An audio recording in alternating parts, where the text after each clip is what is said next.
Ba ngangisana le Lefapha la Thuto mo profenseng ka go thapiwa ga mogokgo wa Dithuto Primary School mo Soshanguve. Batswadi ba lotofatsa lefapha ka go ikgatholosa motlatsa mogokgo yo ba batlang gore e nne mogokgo yo mosha.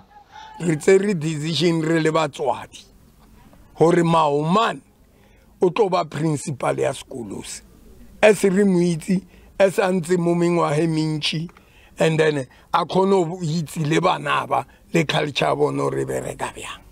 Ha itse sekolo se ha itse bana ba sekolo se ha itse hore bana ba nna go kae go na le extension 14 ha itse extension 14 bana ba tsamaya ka di bisi go na le thakatlhakano at least principal o a linkamo wa itse hore bana ba tsamaya ka di bisi o irahalaheng o up to date.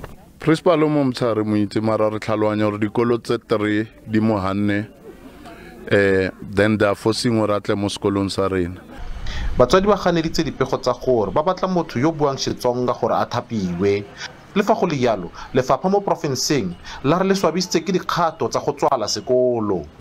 Batswadi ba shitisha tshepedišo ya sekolo sa mabaka fase beke fedilego ka kwa Soshanguve. Ba re bona ba lla ka gore hlogo ya sekolo re thapilego mowe ga ba inyake ka gore a se e ba kwanang le yona mabaka bona go gore ga dule ka moo ebile ga bolele le lemla Setsonga awa eo ebile a re mane le yona re di kgopelela re le lefapha gore a batswadi a re shumishaneng. Batswadi ba ikanne go tswala dikolo tseo go fitlha lefapha le tsibogela ditopo tsa bone. Offense Stimo, SABC News, Soshanguve.